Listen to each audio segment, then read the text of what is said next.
시청자 여러분 안녕하십니까? 화요일 아침 뉴스 퍼레이드 윤수영입니다. 베트남 출장 중 별세한 이해찬 전 총리 시신이 조금 전 인천공항에 도착했습니다. 시신은 서울대병원 장례식장으로 운구되고 장례는 오늘부터 닷새간 기관장과 사회장을 겸하는 방식으로 치러집니다. 인천공항에 나가 있는 취재기자 연결합니다. 조윤정 기자, 이 전 총리 운구는 어떻게 되는 겁니까? 네, 이해찬 전 총리의 시신은 조금 전 인천공항에 도착했습니다. 네, 고인의 관은 태극기로 감싸인 채 고국으로 돌아왔습니다. 이제 간단한 입국 절차를 마친 뒤 서울대병원으로 운구될 예정입니다. 네, 이 전 총리 장례는 기관장과 사회장을 겸하는 방식으로 오늘부터 닷새 동안 치러집니다. 장례는 민주평통과 더불어민주당이 공동으로 주관합니다. 사회장은 국가와 사회에 공적을 남긴 인물이 사망했을 때 사회 각계 대표가 자체적으로 장임위원회를 구성해 치르는 장례 방식입니다. 상임 장례위원장은 김민석 총리가 맡고 시민사회와 정당 상임공동 장례위원장은 백낙청 서울대 명예교수와 정청래 대표가 담당하기로 했습니다. 상임 집행위원장은 조정식 대통령 정무특보가 맡았습니다. 이 전 총리는 베트남 출장 중이던 23일 심근경색으로 쓰러져 현지 병원에서 치료를 받았지만 결국 의식을 되찾지 못했습니다. 민주당은 대한민국 민주화의 상징, 민주당에 큰 별이 졌다며 애도했고 국민의힘은 재야에서 시작해 국정 책임을 맡기까지의 길은 우리 정치사의 한 장면으로 남을 것이란 논평을 냈습니다. 이번 주를 추모 기간으로 정한 민주당은 각 시도 당에도 빈소를 설치해 조문을 받을 예정입니다. 인천공항에서 TV조선 조윤정입니다. 이재명 정부가 윤석열 정부에서 확정한 대형 원전 2기 건설을 계획대로 추진하기로 결정했습니다. AI 시대를 맞이해 폭증하는 전력 수요를 재생에너지로 감당하기엔 한계가 있다고 본 건데 재생에너지 정책과의 균형, 환경단체의 반발 등은 여전한 숙제입니다. 한지은 기자가 보도합니다. 정부가 AI 대전환에 맞춰 신규 원전 건설을 예정대로 추진하기로 했습니다. 지난해 2월 윤석열 정부가 확정했던 계획안대로입니다. 기후부는 제11차 전력수급 기본계획에서 정해진 신규 원전 2기의 건설을 계획대로 추진하고자 합니다. 태양광만으로 전력 운영이 어렵고 기후위기 상황 등을 고려할 때 문재인 정부 정책과 똑같이 가긴 어려워졌다며 사실상 탈원전 정책의 한계를 인정했습니다. 총 2.8기가와트 규모의 대형 원전 2기를 각각 2037년과 2038년에 도입하고 소형 모듈 원자로는 2035년까지 만든다는 계획인데 정부는 5, 6개월 안에 부지를 선정하고 2030년대 초반 건설 허가를 받아 준공 목표를 맞춘다는 방침입니다. 정부는 대국민 여론조사 결과 응답자 80% 이상이 원전이 필요하다고 했고 60% 이상이 신규 원전 계획도 추진해야 한다고 답했다고 밝혔습니다. 하지만 환경단체들은 앞선 토론회와 여론조사 등을 문제 삼으며 원전 건설 반대에 나섰습니다. 국민들에게 충분한 정보가 제공되고 그에 따라서 수용성과 전력 공급의 안정성 등을 함께 물었다면 전혀 다른 결과가 나왔을 거라 생각하고 환경단체들은 정부를 규탄하는 기자회견을 열고 장관 퇴진 요구도 검토 중인 것으로 알려졌습니다. 원전 정책에 대한 정부의 메시지가 명확하지 않았다는 지적이 나오면서 2038년 준공 목표에 우려의 목소리도 나옵니다. TV조선 한지은입니다. 여야 원내대표가 오늘 만나 모레 본회의에서 처리할 법안을 논의합니다.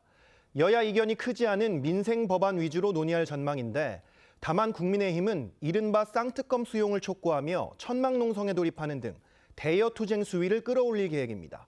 이태희 기자입니다. 우원식 국회의장 주재로 더불어민주당 한병도 원내대표와 국민의힘 송원석 원내대표가 오늘 오후 협상 테이블에 마주 앉습니다.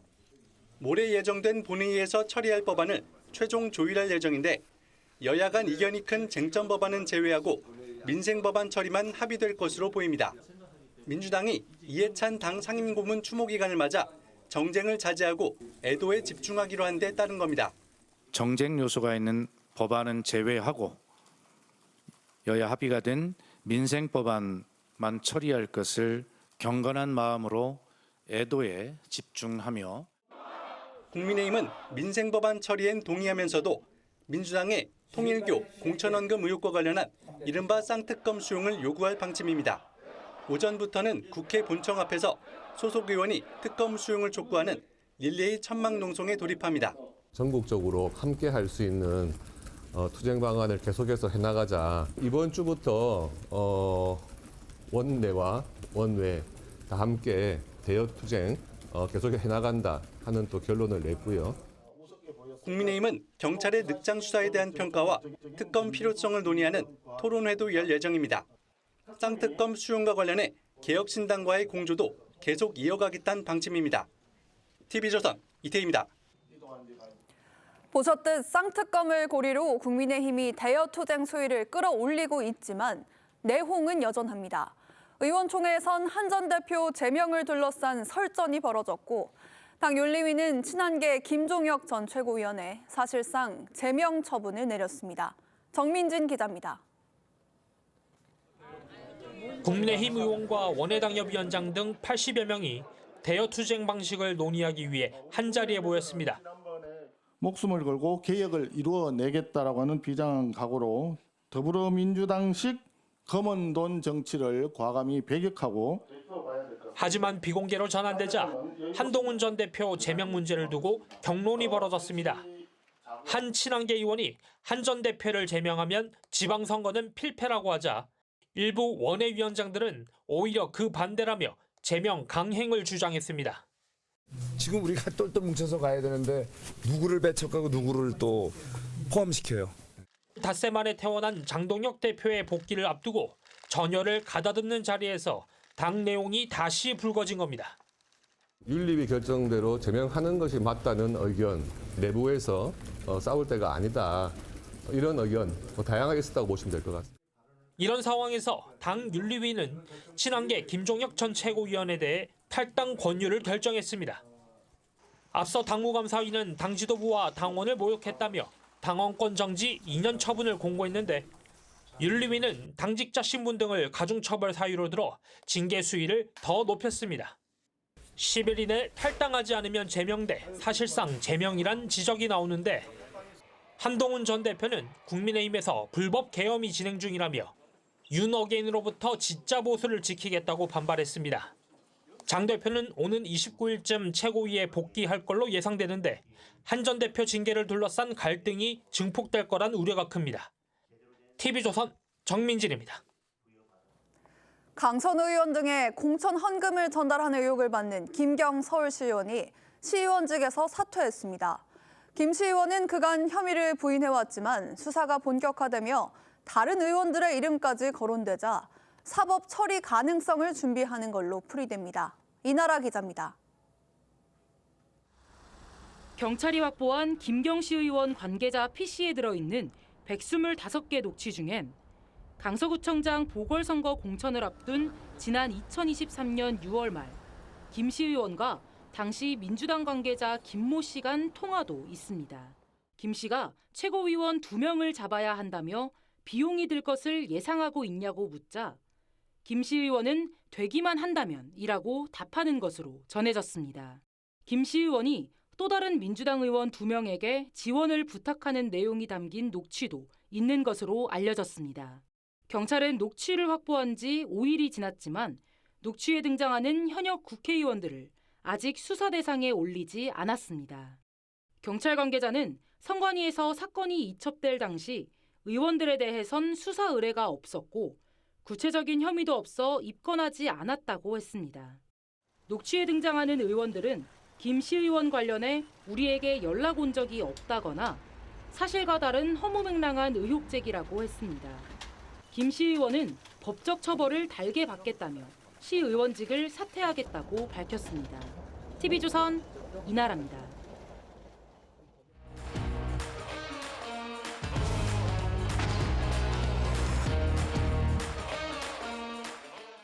정치권 소식 짚어보는 아침의 맞수 시간입니다. 김상일 전 민주당 부대변인, 최병묵 정치평론가, 최진명 변호사, 장현주 변호사 나오셨습니다. 안녕하세요. 네, 안녕하십니까. 전해드린 대로 단식 여파로 입원했던 국민의힘 장동혁 대표가 퇴원하면서 한동훈 전 대표 제명 문제를 어떻게 결론 낼지도 관심입니다. 당내 목소리부터 들어보겠습니다. 사실은 폭탄 터지는 게 좀 유예된 그런 상황 아닙니까? 많은 의원들이 한동훈 대표 제명에 대해서 우려를 표했습니다. 원조 배신자라고 불렸던 유승민 전 대표에 대한 경기도지사 공천 얘기도 스물스물 나오고 있는 상황에서 한동훈 대표라고 왜 보궐선거 못 나갑니까? 필요하면 나가야죠. 제명을 할 게 아니라 어떻게든 살을 붙여서 본인이 억울한 부분도 있을 수 있고 그럼에도 불구하고 답정너다 이렇게 하고 소명을 하지 않고 뭐 집회를 하시고 이런 부분에 대해서는 좀 저는 수를 잘못 두고 있는 거 아니냐. 이 한 전 대표의 제명 처분과 이에 대한 대응을 놓고 당내 의견이 좀 갈리는 모습입니다.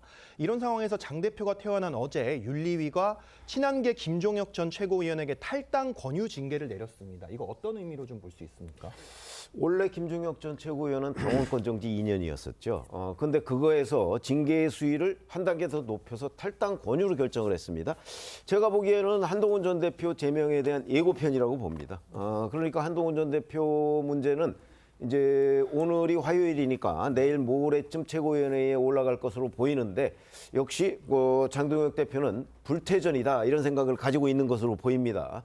그러면 그 예고편에서 저렇게 나오면 본편에서도 당연히 제명이 이루어지지 않겠는가. 그래서 한동훈 전 대표 제명 전선에 이상이 없다는 걸 보여준 장동혁 대표 측 이른바 주류 측의 결정이 아닌가 저는 그렇게 봅니다. 네, 이제 최고위가 월요일, 목요일 이렇게 열리다 보니까 목요일에 열리는 최고위에서 결국엔 한동훈 전 대표 제명 의결할 거다 이런 관측이 나오는 건데요. 이 가능성 어떻게 보십니까? 뭐 시점의 문제이기 때문에 뭐 그때 하느냐 아니면 뭐 한 주 미루느냐 이런 거는 크게 중요하지 않을 것 같고요. 네. 한동훈 대표 제명은 수순이다 이런 생각이 좀 듭니다. 그런데 이것이 정말 보수에 애정이 있는 많은 분들이 이야기하는 것처럼 정말 망조가 드는 거 아닌가 이런 생각이 들어서요. 조금 국민의힘이 이게 정당이라는 것이 선거에 이기기 위한 거잖아요. 네. 근데 선거를 과연 생각하고 있는지 다시 한번 돌아봤으면 좋겠다는 생각이 듭니다. 네, 이 장 대표의 단식이 보수 결집의 계기가 되었다 이런 평가가 나왔었는데 어제 의총에서 한 전 대표 제명 문제로 설전이 벌어지면서 내홍이 재점화됐습니다. 이 단식으로 인한 결속이 길게 이어지지 않는 것 같은데 솔직하게 많은 분들이 좀 예상을 하셨잖아요. 이런 상황을. 어떻게 좀 생각하십니까? 결국 장동혁 대표로서는 정면 돌파, 원칙 처리 이런 리더십을 보여줄 수밖에 없지 않나 저는 생각을 합니다. 그렇기 때문에 지금 김종혁 전 최고위원에 대해서도 사실상 제명과 같은 얘기를 했고 결국 이와 같은 것은 좀 더 근본적으로 한동훈 전 대표에 대한 그 중앙윤리위원회 결정을 사실상 내부적으로 결정해 줄 수밖에 그런 없는 상황이 아닌가 싶습니다. 그렇다고 해서 그런 식으로 했다고 해서 과연 당이 분당이 되고 당의 어떤 그 결속이 흐트러지느냐. 오히려 당을 결속하고 좀 더 결집하게 되는 계기가 될 가능성이 높다라고 전략적 판단할 가능성이 높다라고 생각을 합니다. 결국 일정 부분의 어떤 그 반발은 있겠습니다만 현재로 봤을 때는 지금 장동혁 당대표의 리더십이 상당히 강력하게 당원을 중심으로 결집하기 때문에 이 부분에 어떤 당원들의 어떤 전체적인 의견을 모으는 오히려 계기가 될 것이고 그것을 통해서 일사불란하게 지금 6.3 지방선거로 나가는 하나의 어떤 이정표가 될 것이라고 저는 예측을 합니다. 네, 이 한동훈 전 대표는 김종혁 전 최고위원의 징계 처분에 지금 국민의힘에서는 불법 계엄이 진행 중이다. 이렇게 좀 강하게 비판을 했습니다. 만약 자신에 대한 제명이 현실화되면 이 한 전 대표 어떤 행보를 보일 걸로 예상하십니까? 일단 한 전 대표가 강한 어조로 비판을 했습니다. 뭐 불법 계엄이 진행 중이다라고도 했고 민주적 기본 질서를 내다버린 책임을 묻겠다라고 하긴 했지만 한 전 대표 앞에는 그렇게 많은 선택지가 있다라고 보이지는 않습니다. 만약에 제명이라는 징계 처분이 현실화된다라고 한다면 당연히 뭐 법적 조치는 해볼 수 있을 것이라고 보입니다. 뭐 가처분과 같은 그런 부분들을 뭐 소를 제기해 볼 수는 있겠지만 이것 자체가 근본적인 해결이라고 보기는 어려울 것 같고요. 일단 이 법적 조치는 별도로 하고라도 아마 한 전 대표로서는 당내 여론들을 모으고 그리고 본인의 지지층을 결집해서 본인의 메시지를 좀 더 크게 내는 것 이 정도로 생각해 볼 수는 있겠지만 사실상 제명이 되면 이번 선거에서도 지방선거나 뭐 보궐선거에서도 국민의힘 간판을 달고 나오기가 어려운 상황이기 때문에 뭐 무소속이라든지 뭐 창당이라든지 이런 또 어려운 선택지가 앞에 놓일 수밖에 없는 상황이기 때문에요. 이번 주에 과연 제명이 현실화될지는 조금 더 지켜봐야겠습니다. 네, 이런 가운데 장동혁 대표의 단식 기간 동안 국민의힘과 쌍특검 공조에 나섰던 개혁신당 이준석 대표의 입장 다소 달라졌는데요. 영상 보고 이야기 이어가겠습니다. 이제 단식을 그만두겠다 이렇게 약속을 해주셨으면 합니다. 공조를 할 사안이 사실 박근혜 대통령의 출연이라는 특이한 형식으로 종결됐기 때문에 국민의힘 측에서 공조를 이어가고 싶다면은 어떤 생각으로 그렇게 종결한 것인지는 설명해야 되지 않을까.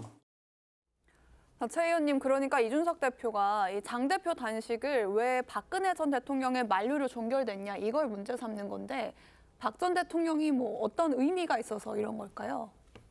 아니죠. 이준석 대표로서는 박근혜 전 대통령의 만류로 장동혁 대표가 단식을 종료한 데 대한 일종의 질시가 있다고 봅니다. 그러니까 장동혁 대표의 그 어떤 정치적인 파트너는 난데 지금 중요한 순간에 왜 박근혜 전 대통령을 끌어들여서 이 정치적 변수를 또 하나 더 만드느냐. 네. 그렇기 때문에 만약에 정말 단식을 종결할 그 생각이 있었다면 나하고 상의를 해서 해야 된다는 생각이 짙은 것으로 보여요. 그러니까 제가 질시라는 표현을 썼잖아요. 네. 그런 점에서 본다면 그럼에도 불구하고 아마 그 국민의힘과 어떤 형식으로든 이 쌍특검 문제에 대해서 공조하고 싶은 생각은 있을 거예요. 그래서 이제 장동혁 대표가 만약에 이 부분에 관한 설명을 이준석 대표한테 정중하게 하고 그렇다면 뭐 수용해서 쌍특검 공조가 다시 이루어지겠지만 그냥 무시하고 넘어간다? 아마 그렇게 되면 쌍특검 공조도 무너질 가능성이 대단히 높다. 이렇게 전망이 됩니다. 어쨌든 국민의힘 같은 경우에는 이 쌍특검 관철을 위해서 이 투쟁을 계속 이어가겠다는 입장이잖아요. 그렇다면 이 국민의힘과 개혁신당의 어떤 쌍특검 공조, 여기 균열이 같다고 볼 수도 있는 건가요? 그럴 것 같아요. 왜냐하면 이 사실은 정치는 명분이잖아요. 네. 무엇을 위해서 싸우는가, 누구를 위하여 싸우는가 이런 것인데 지금 박근혜 전 대통령이 단식장에 가서 이것을 그만두고 함께한다? 국민들 시각에서는 국민에 의해서 탄핵된 세력 간의 연대가 돼버리지 않습니까? 그러면 국민으로부터 탄핵된 세력들만 모인 세력에 어떻게 동참할 수 있으며 그 세력으로 어떻게 선거를 치르면서 국민한테 표를 달라고 할 수 있겠습니까? 그래서 제가 볼 때는 저도 박근혜 전 대통령이 정치를 떠났는데 그것을 다시 불러가지고 단식을 종료한다?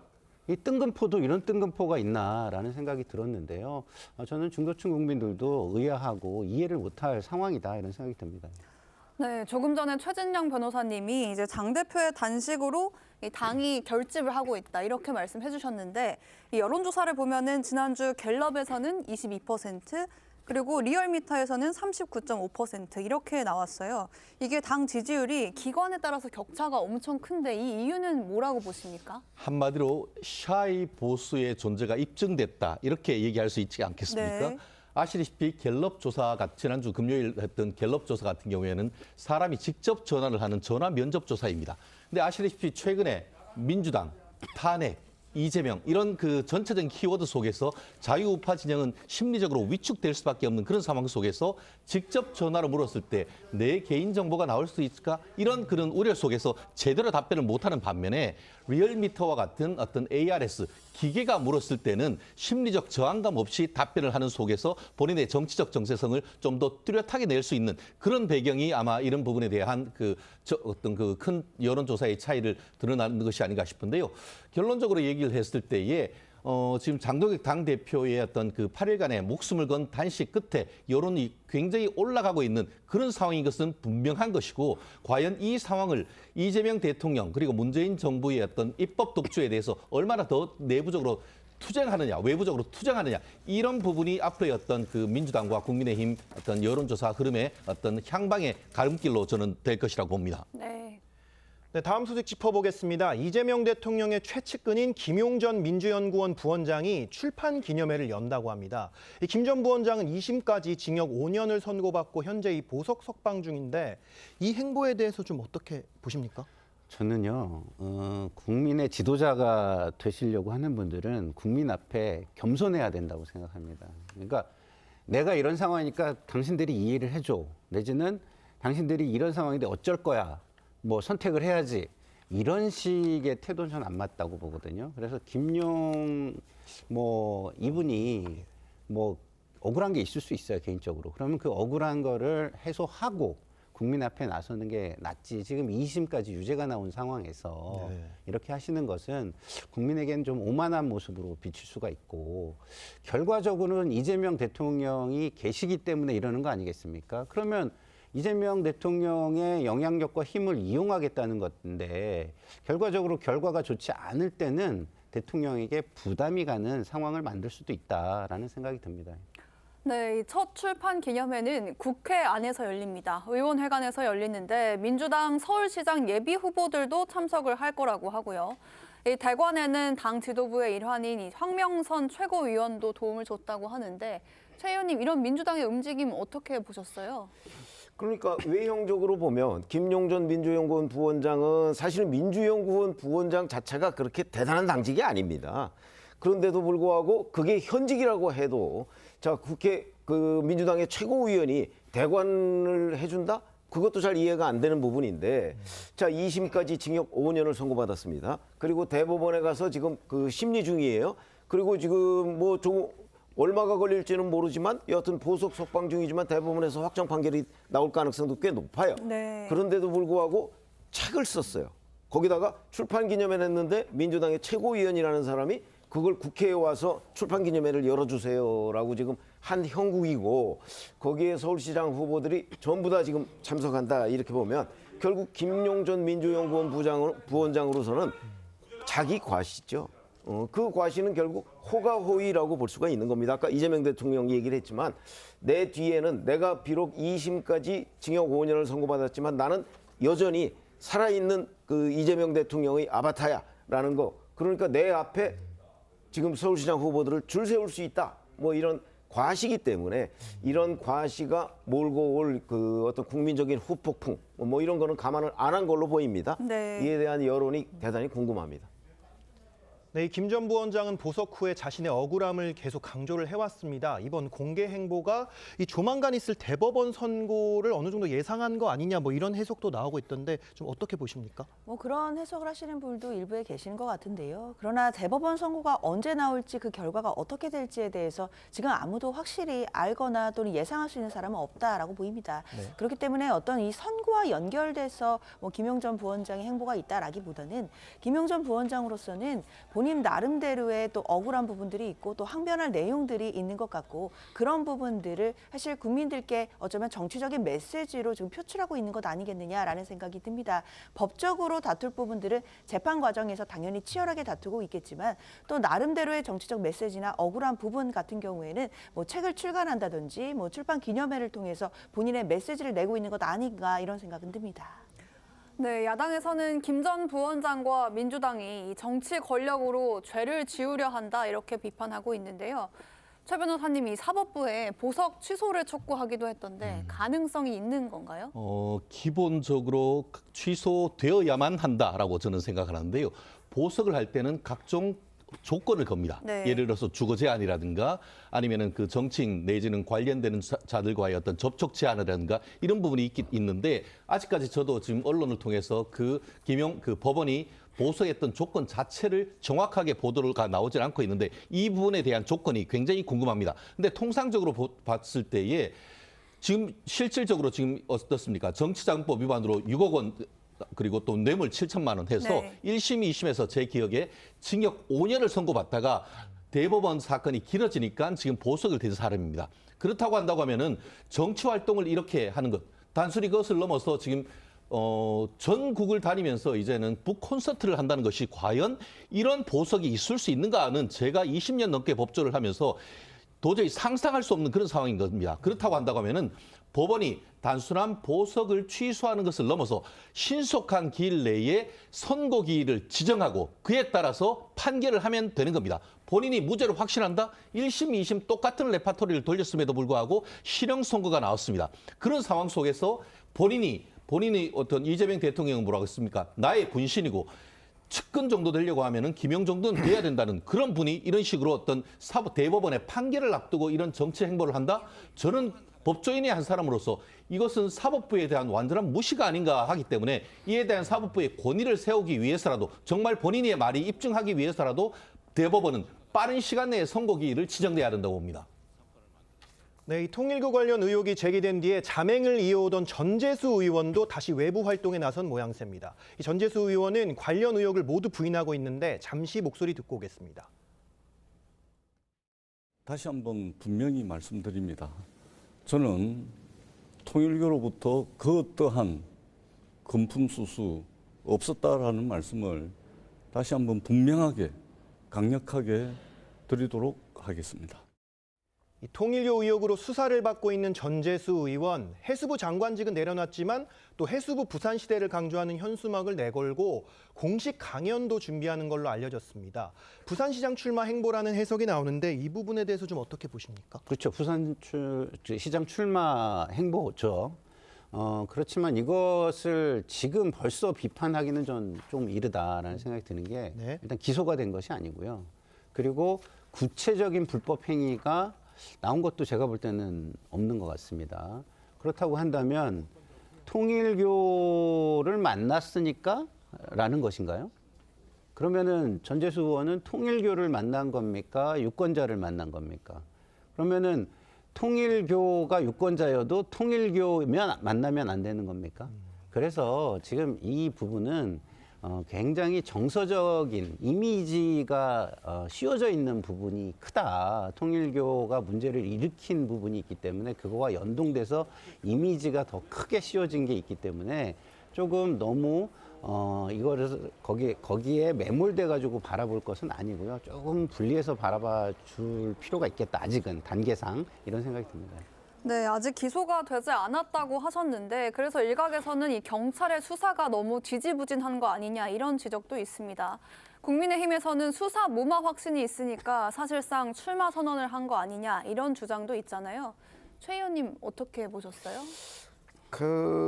작년 12월 12일에 이제 경찰이 수사에 착수했고요. 압수수색이 15일에 있었습니다. 그리고 첫 번째 소환이 19일에 있었습니다. 그러니까 굉장히 속도감 있게 빨리 진행되는 듯 하더니 두 번째 소환은 지금 오리무중입니다. 네. 그렇게 이제 한 달 거의 2달 가까이 지금 진행되는 이런 수사에서 별로 나온 게 없는 건지 아니면 수사하는 신용만 한 것인지 여하튼 간에 지금 전재수 의원은 지금 부산시장 출마를 사실상 공식화했는데 제가 보건대는 뭐 이재명 대통령 따라하기 아닌가 싶습니다. 이재명 대통령은 여러 수사를 받고 재판까지 받고 있는 와중에 대통령에 출마해서 당선이 됐잖아요.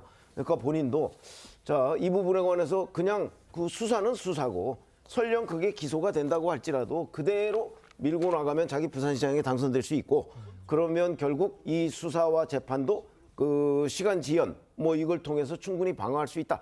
아마 이렇게 생각하는 것이 아니겠는가. 그러면 여기에 대해서 이제 경찰이 속도를 내서 수사를 해야 되는데 지금 경찰의 움직임은 그렇지가 않거든요. 그래서 이게 뭐 벽에 부딪힌 건지 아니면 봐주기 국면으로 넘어간 건지 좀 궁금하긴 한데 이 부분에 대해서 현장 기자들이 좀 취재를 해봤으면 좋겠다. 저희 이렇게 생각을 합니다. 네. 다음 소식 짚어보겠습니다. 정부가 신규 원전 2기를 짓겠다고 공식 발표했습니다. 그런데 앞서 이재명 대통령은 원전 건설에 부정적인 입장을 보인 바가 있었습니다. 관련 목소리 듣고 이야기 나눠보도록 하겠습니다. 내가 보기에는 거의 실현 가능성이 없어요. 어디다 질 건데요? 수십 기가와트가 필요한데 이거를 원자력 발전소를 하려면 원자력 발전소 30개를 넘게 지어야 되는데 그거 어디다 질 건데요? 기후부는 제11차 전력수급 기본계획에서 정해진 신규 원전 2기의 건설을 계획대로 추진하고자 합니다. 기후위기 대응을 위해서는 재생에너지와 원전을 중심으로 전력을 운영해야 합니다. 문재인 정부 때의 정책과 똑같이 가기 어려워진 상황이 생긴 것으로 그렇게 판단해 주시면 감사하겠습니다. 이 정부가 과거 문재인 정부의 탈원전 기조에서 벗어나서 윤석열 정부에서 결정한 계획을 따르는 거거든요. 그런데 이재명 대통령은 과거에 신규 원전에 굉장히 부정적인 입장을 보였었고 취임 100일 기자회견 때도 비슷한 입장이었거든요.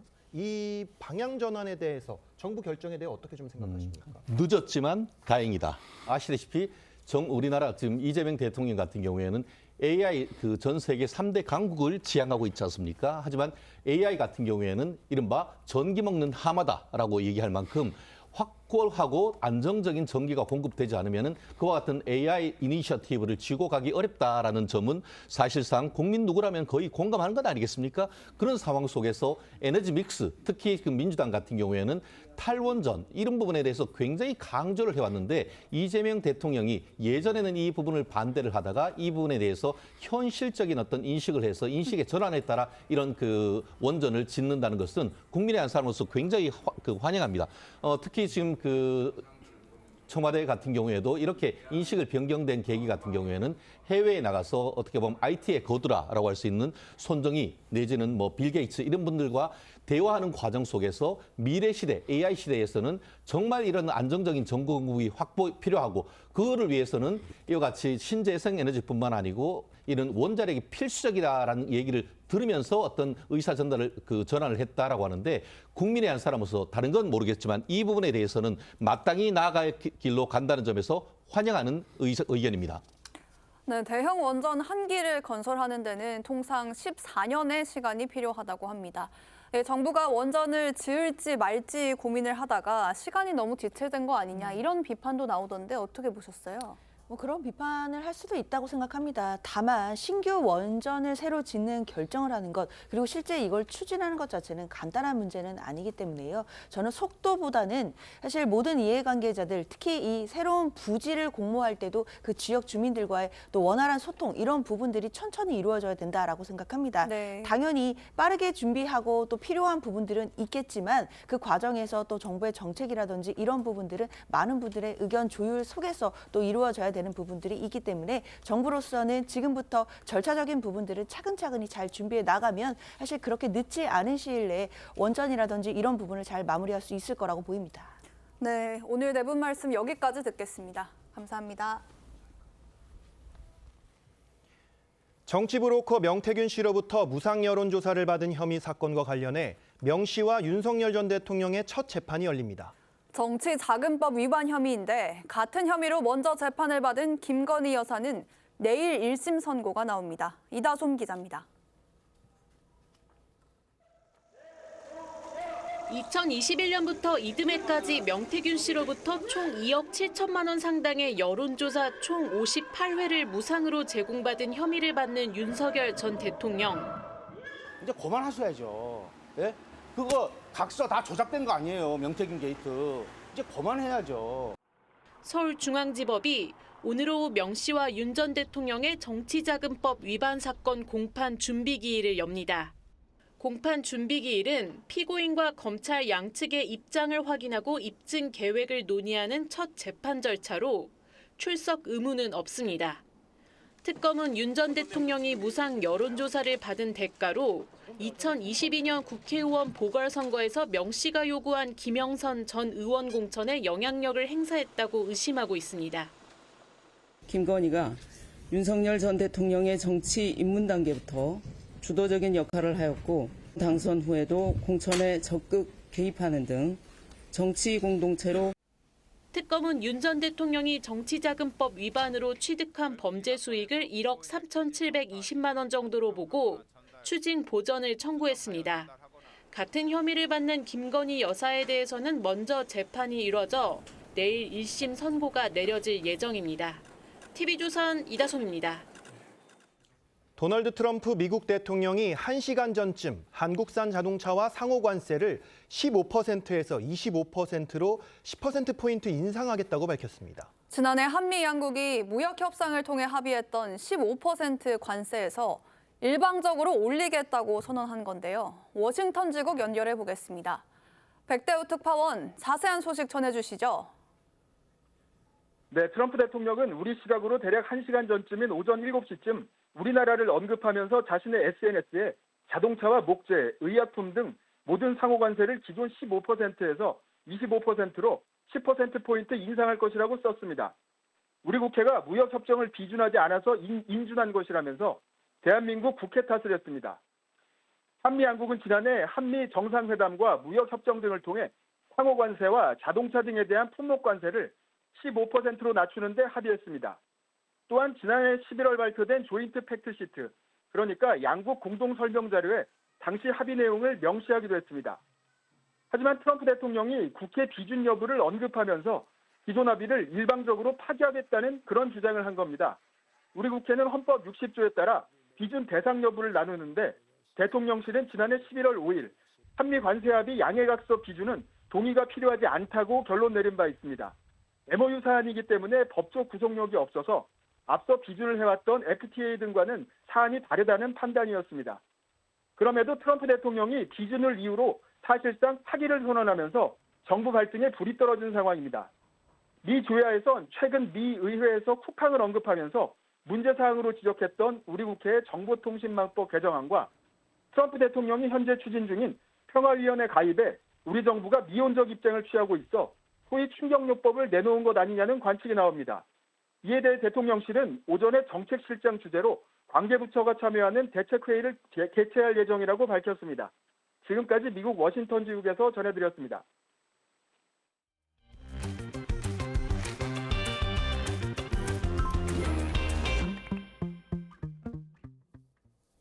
전해드린 대로 도널드 트럼프 미국 대통령이 한국산 자동차 등 관세를 25%로 인상했습니다. 관련 소식 석병훈 이화여대 경제학과 교수와 짚어보겠습니다. 안녕하세요. 안녕하십니까. 이 트럼프 대통령이 상호 관세를 15%에서 25%로 기습 인상을 했습니다. 이 트럼프 대통령은 한국 국회가 한미 무역 합의를 승인하지 않았다 이런 이유를 들었는데 이거 어떻게 좀 봐야 됩니까? 예, 지금 그 당시에 한미 관세 협상이 체결됐을 때는요. 정부의 주장에 따르면 대미투자특별법이 국회에 발의가 되면 자동차와 자동차 부품에 대한 품목 관세가 그달 1일자로 소급돼서 인하될 것이다라고 얘기를 했습니다. 그래서 특별법 발의 자체가 뭔가 관세 협상을 이행하는 것을 전제 조건으로 그 당시에 알려졌었는데요. 갑자기 지금 미국에서 트럼프 대통령이 한국 국회가 무역협정 관련된 법안을 제정하지 않고 있다라는 것을 언급을 하면서 이를 명분으로 상호관세하고 자동차, 목재, 의약품에 대한 품목 관세를 다시 25%로 인상을 하겠다라고 일방적으로 선언을 했습니다. 그래서 이것으로 봤을 때는 현재로서는 즉각적으로 이 높아진 관세를 적용하기는 당장은 어렵다라는 것이 지금 미국 내 언론에서의 평가고요. 그래서 이것은 아마 국회에서 관련 법안을 신속하게 처리하는 것을 압박하는 거 아니면 한국과 미국 간의 무역 수지 불균형을 좀 신속하게 줄이는 조치를 압박하는 그런 협상 카드가 아닌가 이렇게 보여지고 있습니다. 지금 보니까 대통령실에서 바로 정책실장 주재로 대책회의를 하고 있고 캐나다에 있던 이 김정관 산자부 장관도 미국으로 바로 넘어간다고 하던데요. 우리 정부도 좀 비상 상황인 것 같은데 어떻게 대응할 수 있을까요? 예, 지금 현재로서는 미국이 갑자기 관세를 인상하겠다라고 하면서 뭐 정확하게는 뭐 특별법을 제정하지 않았다라는 명분을 들고 있지만 네. 구체적으로 미국이 무엇을 원하는지를 먼저 파악을 하는 것이 급선무가 될 것입니다. 그래서 일정 부분 또 추가적인 양보를 원하는 게 아닌가 이렇게 보여지기 때문에 네. 미국이 원하는 부분을 신속하게 파악을 해서 그것에 맞춰서 다시 관세를 인하하는 조건을 얻어내는 것이 지금 가장 필요한 대응이다 이렇게 보여집니다. 만약에 우리 기업들의 타격이 가장 클 것 같은데 우리 기업들은 어떻게 좀 대처를 해야 되겠습니까? 예, 기업들 같은 경우는 이렇게 트럼프 행정부에서 관세 관련해 가지고 무역 갈등을 갖다가 긴장을 고조시켰다가 완화시켰다는 패턴은 트럼프 행정부 1기 때 그 중국과의 관세 협상, 무역 협상 과정에서 재현됐던 것이었거든요. 네. 그렇기 때문에 일정 부분 이러한 불확실성은 기업들도 예측을 했을 것으로 보여집니다. 그래서 현 시점에서 기업들은 결국은 이 관세 인상이 얼마나 오랫동안 지속될 것인지에 대해서 알 수가 없기 때문에 당분간은 이 관세 인상 부분을 갖다가 뭔가 가격에 반영하지 않고 기업들이 감내를 하면서 좀 사태를 지켜보는 방법밖에 없지 않나 이렇게 보여집니다. 네, 이 관세 인상 관련 소식은 새로운 상황이 나오면 또 전해드리기로 하고 다음 소식으로 짚어보겠습니다. 금값이 지난해 10월 4,000달러 선을 돌파한 데 이어 불과 3개월 만에 5,000달러, 우리 돈으로 약 720만 원을 돌파했습니다. 이 이론 쓰면 금 7돈 반인데 금값이 브레이크 없이 질주를 이어가는 배경 어디에 있다고 보십니까? 예, 두 가지 이유가 있는데요. 첫 번째는 국제 정세의 불확실성이 커지고 있다라는 점입니다. 그래서 예를 들면 지금 트럼프 미국 대통령이 오늘도 우리나라와의 관계에서 관세를 다시 인상한다라고 선언하는 이런 관세 협상에서의 불확실성이 여전히 존재하고 있고요. 네. 그다음에 최근에 베네수엘라 마두로 대통령을 미국이 체포한 거, 그다음에 이란에서 시위가 이어지고 있는 점, 그다음에 뭐 그린란드 합병을 추진해서 대서양 양안 간의 갈등이 커지고 있는 점, 이런 국제 정세가 불확실성이 커지면 안전자산이 금으로 수요가 몰리는 경향이 있습니다. 이게 첫 번째 원인이고, 두 번째 원인은 미국 연방준비제도가 기준금리를 계속 인하하고 있다는 점입니다. 네. 그래서 뭐 연준 같은 경우는 지난해 9월부터 12월까지 기준금리를 1.75%포인트 인하를 했는데, 기준금리가 인하하게 되면 금과 함께 안전자산으로서 경쟁을 하고 있는 미 국채의 수익률도 덩달아 낮아지게 돼 있습니다. 그러면 금의 매력도가 부각이 되면서 금에 대한 수요가 늘어나기 때문에 이 두 가지 이유가 금의 가격을 상승시키고 있다, 이렇게 보시면 되겠습니다. 금에 투자하신 분들은 반가울 수도 있을 것 같은 게 이게 금 관련 펀드 수익률이 올해 들어서만 10%를 넘었다고요? 예, 그렇습니다. 금 관련해서 간접 투자 상품이 ETF의 수익률 같은 경우가 대부분 올해 최저 12.6%에서 13.85%까지 높은 수익률을 기록을 하고 있습니다. 네. 이렇게 금에 대해서 간접 투자뿐만 아니라 이렇게 투자 열풍이 이어지니까요. 뭔가 소형 금 제품, 커피콩, 콩알금이라고 하는데 네. 소형 금 제품에 대해서 투자를 하는 것도 인기가 있는데, 이런 경우는 사실은 환금성이 떨어지고 있기 때문에 지금보다 금값이 조정을 받으면 이 콩알금이라고 하는 것은 사실 매각을 할 때 크게 평가 손실을 입을 수도 있습니다. 그래서 이런 방식의 투자보다는 뭔가 ETF 같은 간접 투자 방식이 오히려 효율적이지 않을까, 이렇게 보여집니다. 네, 올해도 이 금값 상승세는 계속될 거란 전망이 나오고 있습니다. 아까 배경을 좀 설명을 해주셨는데 앞으로 금값이 얼마나 더 오를 거라고 보십니까? 예, 그 예측하기는 쉽지 않은 상황입니다. 왜냐하면 국제 정세 불확실성이 언제쯤 해결이 될지, 이것이 불확실성이 크기 때문입니다. 네. 그런데 지금 글로벌 투자 은행들의 전망에 따르면 골드만삭스라든지 UBS 같은 투자은행들이 올해 5,400달러, 온스당 5,400달러까지 갈 것이다라고 전망을 하고 있고요. 심지어 런던 금시장 협회에서 애널리스트 설문조사에 따르면 무려 7,150달러까지 오를 수 있다라고 전망한 애널리스트도 있었습니다. 그래서 지금 평균적으로 봤을 때는 한 5,400달러, 5,000달러 중반대까지는 올라갈 수도 있지 않나, 이렇게 보여집니다. 네, 근데 이제 최근에 금값에 이어서 뭐 은값도 오르고 했잖아요. 이게 어쨌든 기초 원자재여서 이 금과 은이 들어가는 물건들의 가격도 덩달아서 오르는 거 아니냐 해서 인플레이션 걱정하시는 분들이 있던데 어떻게 전망하세요?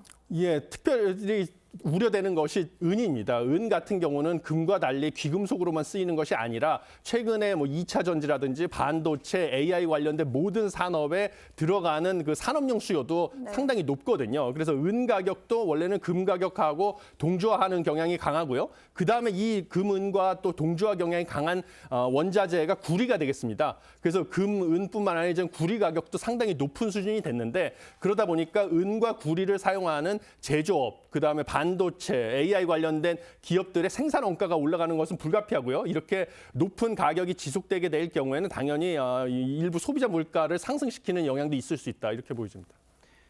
이 경제 관련해 다른 소식도 한번 여쭤보겠습니다. 어제 코스닥 지수가 7% 이상 급등하면서 2000년 닷컴 버블 이후에 사상 최고치를 기록하면서 코스닥 1000포인트, 이른바 이 천스닥 고지에 올랐거든요.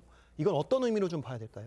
예, 그동안에 코스피가 빠르게 상승하는 동안 코스닥은 좀 저평가가 돼 있다, 상승률이 상대적으로 낮았다라는 그 우려가 제기되고 있었습니다. 그래서 이것은 사실은 그동안 코스피의 상승세가 상대적으로 상승세가 낮았던 코스닥이 저평가된 게 아니냐라는 것을 좀 불러드렸고, 그래서 투자세가 코스피에서 코스닥으로 확산되고 있는 흐름이 되는 것이 아니냐, 이렇게 보여집니다. 그다음에 여기다가 기여한 것은 뭐 정부에서 코스닥 3,000을 이제 새로운 목표로 제시를 하면서 또 관련된 주가 부양 정책을 추진할 것으로 보여지니까 이것을 선반영해서 기관 투자 자금 혹은 간접 투자 자금에 그 투자 자금이 많이 몰렸다, 이렇게 보여집니다. 네, 오늘 말씀 여기까지 듣겠습니다. 감사합니다. 감사합니다. 연방요원 총격으로 2명이 숨지며 시위가 격화된 미네소타에 트럼프 대통령이 국경차르인 톰 호먼을 파견하기로 했습니다. 반정부 시위가 정치 충돌로 확산 조짐을 보이자 상황 통제에 나선 걸로 보입니다. 김자민 기자입니다. 이민 단속국 IC 요원들이 머무는 것으로 추정되는 호텔에 시위대가 난입을 시도하며 몸싸움을 벌입니다. 연방 요원이 쏜 총에 미국 시민 2명이 숨진 것을 항의하기 위해 호텔에 몰려든 겁니다. 반정부 시위가 격화하자 트럼프 대통령은 이민 문제 총괄 책임자인 톰 호먼 국경차르를 미네소타에 파견하기로 했습니다. 이민 단속을 거세게 비난해온 팀 월즈 미네소타 주지사와 매우 좋은 통화를 했다고 밝히며 단속 요원 철수 가능성도 시사했습니다. 시위가 미 전역으로 확산할 조짐을 보이자 상황을 진정시키기 위한 것으로 풀이됩니다. As for President Trump, whom I speak for, he has said that he wants to let the investigation continue and let the facts lead in this case. 앞서 오바마 전 대통령은 미국의 핵심 가치가 공격받고 있다며 불의에 맞서라고 목소리를 높였고 할리우드도 비판에 가세했습니다.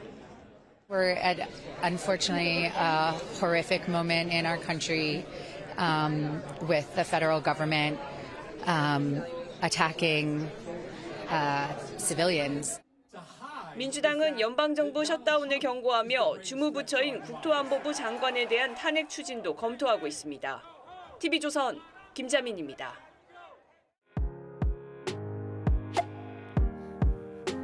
렌즈에 담긴 그 순간, 그 의미를 짚어보는 시간이죠. 사진 기자가 선택한 아침의 한 장입니다.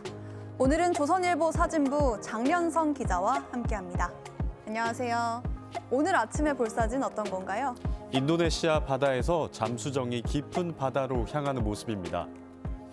인류가 아직 가보지 못한 심해를 탐사하는 오션 익스플로러호가 활동을 시작했는데요. 어떤 첨단 기술들이 숨어 있는지 사진으로 만나보시죠.